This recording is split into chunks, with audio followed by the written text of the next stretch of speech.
السلام علیکم۔ کراچی کا موسم اچانک تبدیل، طوفانی ہواؤں کا راج، شیر قائد کا موسم انتہائی خوشگوار، ماہرین نے حیران کن پیشنگوئی کر دی۔ کیا آپ حالات حاضرہ سے آگاہی حاصل کرنا چاہتے ہیں؟ خبر کے پیچھے چھپے اصل حقائق جاننا چاہتے ہیں تو ابھی سبسکرائب کیجئے جلمل پاکستان کو اور ساتھ ہی گھنٹی کے نشان پر کلک کر دیں۔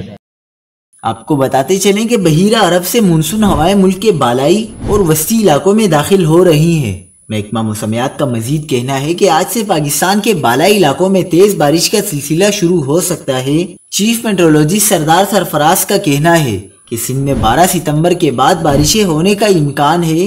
اس دوران مختلف شہروں میں اربن فلڈنگ کا بھی خدشہ ہے۔ محکمہ موسمیات کا کہنا ہے کہ شہر میں تیز ہوائیں چل رہی ہیں، اس دوران بوندا باندی بھی ہو سکتی ہے۔ محکمہ موسمیات نے کہا کہ شیر قائد میں 27 کلومیٹر فی گھنٹے کی رفتار سے جنوب مغربی ہوائیں چل رہی ہیں۔ البتہ رواں ہفتے کراچی سمیت سندھ بھر میں تیز بارش کا کوئی امکان نہیں ہے۔